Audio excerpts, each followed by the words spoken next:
Okay, hi, welcome back to Lil Math, my math YouTube channel.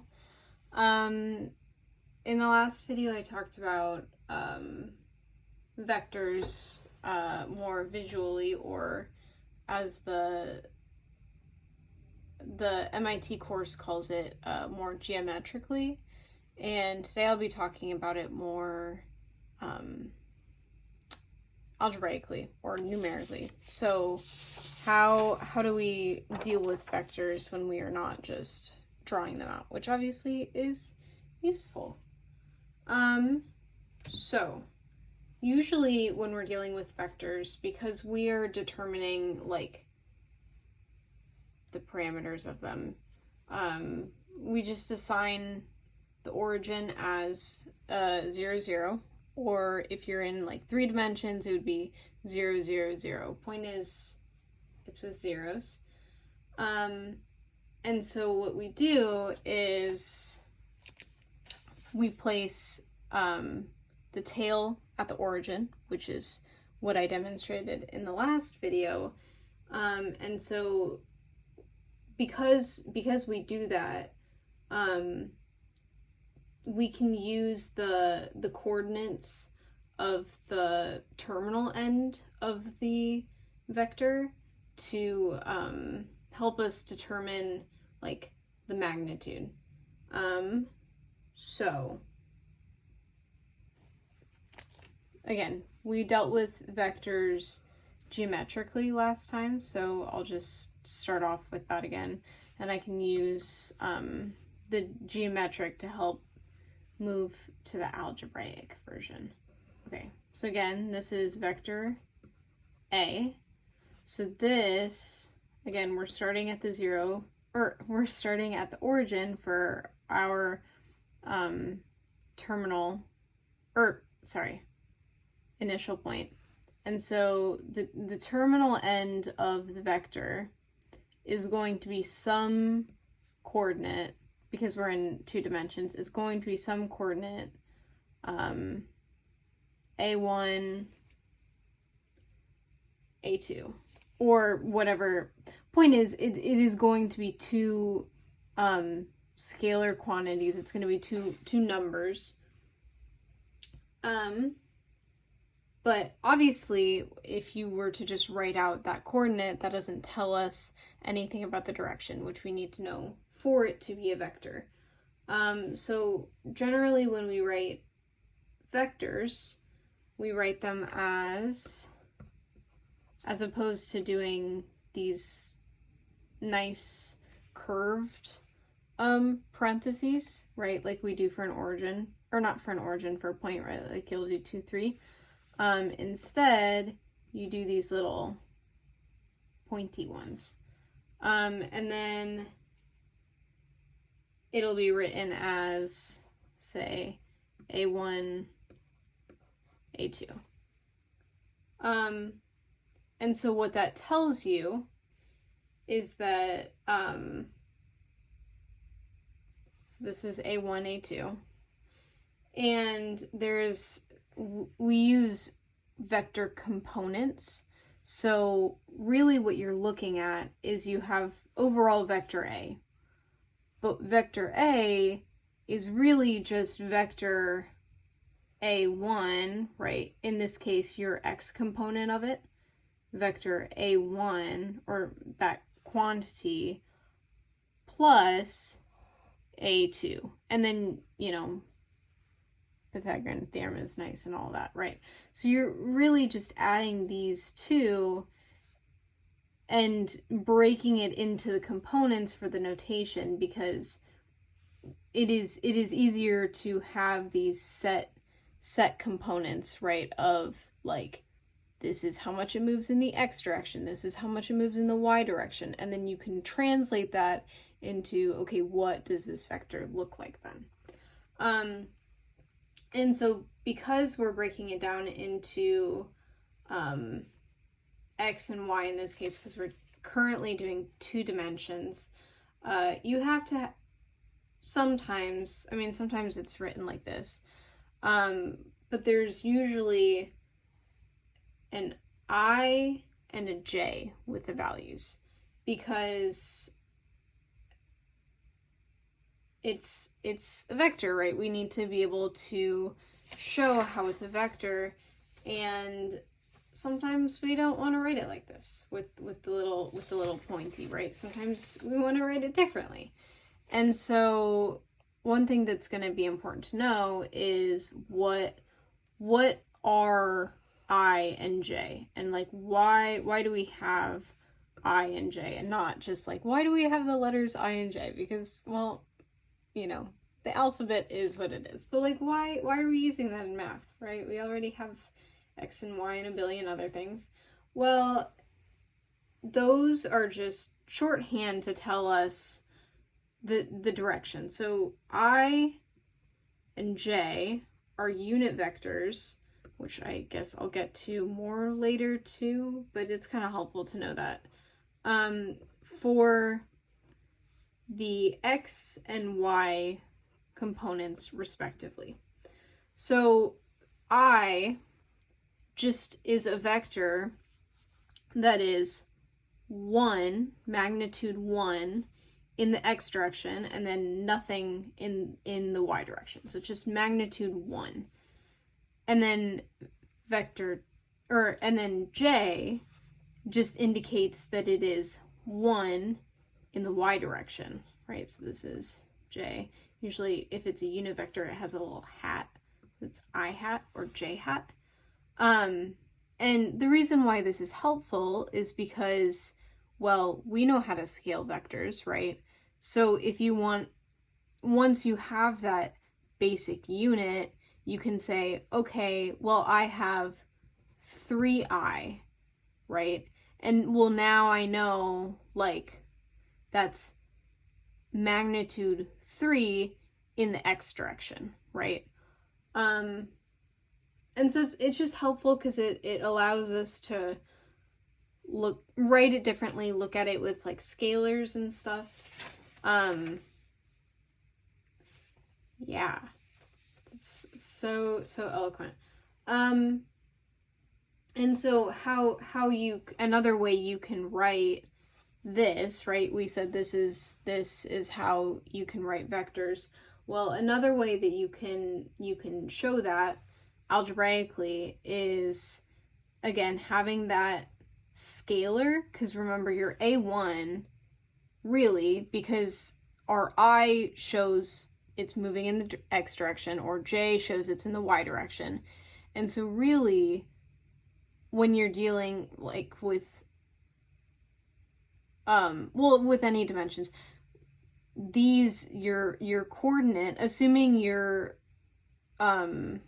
origin or your initial point is at the origin, your coordinate just shows you the scalars for each component. So what you're going to get is a1, that's your scalar, right? That tells you the magnitude in the x direction.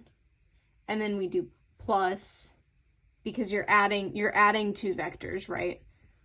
Plus your scalar in the y direction, which is your a2, times j to indicate that it is in the y direction. And so this is another way, again, breaking the vector into components, another way to represent that.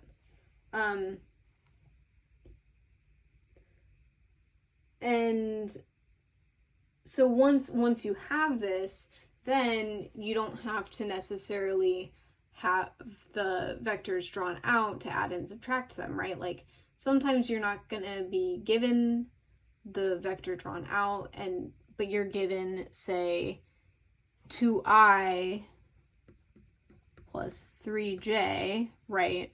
And maybe say you're given another vector and you need to add them, right? You're given 3i plus 4j, right? Well, you could draw that out, or you could just add it algebraically, right? So the approach that you use depends on what you're given, obviously. So what you can do So we can, basically you can figure out the magnitude of a vector. Once you have this, once you have it represented algebraically, you can figure out the magnitude, you can figure out how to add vectors, and you can subtract them, which is, I know, so fancy. So the magnitude is fairly easy, especially when you are starting to think about vectors in 2 dimensions. It's really easy or it makes sense how you find the magnitude, because like if you have a familiarity with Pythagorean's theorem. So I'll show why. So basically, okay, so again, this is our axis, and how you find the magnitude, again, remember that's like this.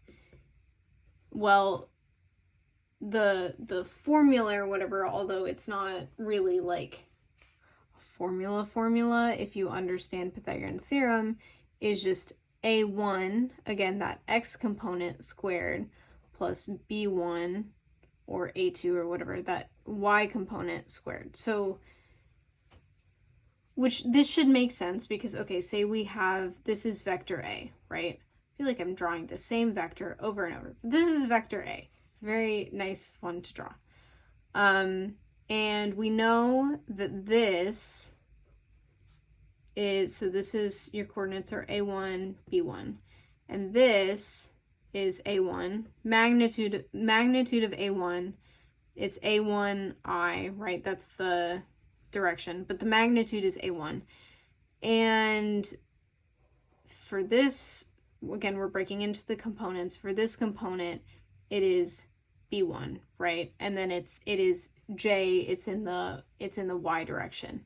Well, so we know the length of this, and what we want to find is just the length of this. Now, since we're doing the lengths, we don't care about the direction, right? So that's why I and J don't factor in, because we aren't trying to find the direction of the vector, we're just trying to find the magnitude, which is the size of it. And so, well, okay, these are perpendicular to each other though, right? Because they are unit vectors, so this is only moving in the x direction, this is only moving in the y direction, so it creates a 90-degree angle. And what can we do with a triangle that has a 90-degree angle? We can use Pythagorean's theorem. So that magnitude of A squared, right, because this is, if you do A squared plus, here, I'll just, okay, Pythagorean's theorem, in case you don't remember, which, okay, is A squared plus B squared equals C squared, right? Well, now all we have to do is identify what is our A, B, and C in this scenario. Well, our A is our A1, or it could be our B1. I mean, it is one of the legs of the triangle, right? Okay, so cool, we got A1 squared plus, okay, so then we said A1 was our A, so then B would be B1 squared equals, well, we're trying to find this, right? We're trying to find the magnitude of A, so squared. And then, well, we're solving for the magnitude. We don't want the magnitude squared, so then, you just solve for that, and look at that. You get the same formula as we got above. And that's why I was saying you don't really need to memorize it, because, like, it just intuitively kind of makes sense.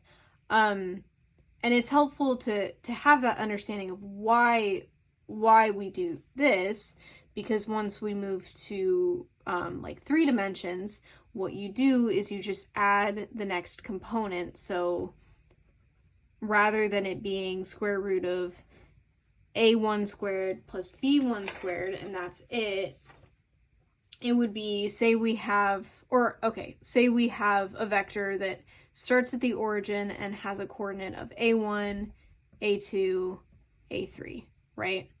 And so that's your x component, your y component, and your z component. To find the magnitude of that vector, we will just do a1 squared plus a2 squared plus a3 squared. And again, it's based on the same principles of Pythagorean's theorem. It's in 3 dimensions, so it is there's additional stuff, right? But it's still the same concept of you are just taking the square root of the components of the vector squared, and added whatever. It's following this formula. Okay. So that's magnitude. Next we can move on to addition. Addition is really easy given when you're given the formula, especially for those of us who are angly challenged, those of us who have difficulties drawing angles properly. You will enjoy algebraic addition very much, and much more than the geometric addition of vectors. So let's say that we have vector A, right, which has vector A has components a1 I plus b1 I, and then we have vector B, which has components a2 I plus a b2. Oh, I drew I. That should be a J. Well, if we want to add these, all that we have to do is add the components for each direction. So what I mean by that is if you want to do vector A plus vector B, all you're going to do is you're going to add your I components, right? So you're going to do A1 plus A2, and then those are still in the same direction. Those are still in the X direction, so you're still going to have that I, and again, it's a unit vector, so it's just going to be 1. It's just indicating that it is moving in the X, and then you are going to do plus B1 plus B2, again, same thing, you were adding the components, and then J. And then once you do that, you will get a scalar here, right, because A1 and A2 are both scalars, and you'll get a scalar here because B1 and B2 are both scalars. And this should make sense, again, like, if you think about it visually, this makes sense, right? Because, like, okay, again, we have this vector. This is vector A, and this is vector B, and we're adding them, right? And this is going to be our resultant vector. That's when you add 2 vectors. It's a resultant vector. This is going to be A plus B. Well, what you're really doing, because you want to find that magnitude, really what you're doing is you're adding, so this triangle, say it has, this is vector A creates one right triangle, right? Because of its component vectors, it has its X component, which is its A1, and it has its Y component, which is its B1, and you are adding that to this A2, because that's the X component of the B vector, plus this B2, because it's the Y component of the B vector, right? And so really, okay, to find what this AB is, we need to know what is the magnitude in the X direction, which is what our I is, and what is what is going to be scaling our I, and what is the magnitude in the Y direction, which is what's scaling our J. And really, to figure that out, you just need to add this, right, plus this. And same goes for, you need to add this, which is B1, plus this, which is B2. So it makes sense kind of why you do that. but it's nice to not have to draw out the vectors every single time you have to do that. So yeah. And subtraction is the same. It's just you minus instead of add. So say instead of adding A and B, we want to subtract. We want to do A minus B. Well, to do that, all we're going to change is that instead of A1 plus A2, it's A1 minus A2, right? Because you're taking that component out. And then plus, again, it's still plus because the notation is, that's just how the notation is set up, right? You're not subtracting the total x and the total y from each other. And then gonna do b1, except it's minus b2, but it's still gonna be times that j component. So it's really the same. Really, you just need to know how to add. If you know how to add, you know how to subtract. So yeah. And so we will be moving into obviously working with vectors in 2 dimensions is helpful, and like there are times when you can use it, but we also live in a 3-dimensional world, and it's helpful to be able to deal with vectors in more than 2 dimensions. And so it's helpful to have an understanding of how having 3 dimensions compares to dealing with vectors in 2 dimensions. And really, nothing changes, right? The origin vector is still, which an origin vector is, that's a vector, like I said up at the beginning, where the initial point is at 0, 0, or if you're in 3 dimensions, it's at 0, 0, 0. Your the vector is still going to be determined by that terminal point, right? It's just, as opposed to being, if we're in 2 dimensions, right, it's A1, A2. Whereas if we're in 3 dimensions, it's A1, A2, A3, because in addition to having the X and Y components, you have a Z component. But like functionally, it is the same. Oh, that's for vector A. For vector A, this is in 2D and this is in 3D.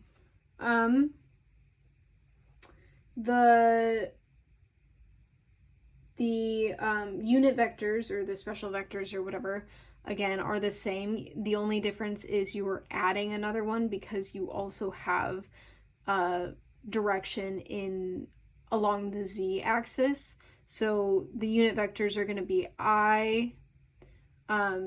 it's going to be 1, 0, 0, right? And it's 3 because you are dealing now with 3 coordinates. J is the same, but it's still the same in that it is only 1 unit, only along the x. J is still only 1 along the y.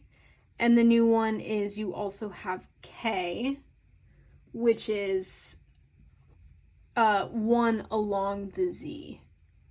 But other than that, like it is the same. And so again, when you're writing it, you just change it to add that k, right? So now instead of just having A1 I plus A2 J, you're also going to have A3K. But other than that, it's the same.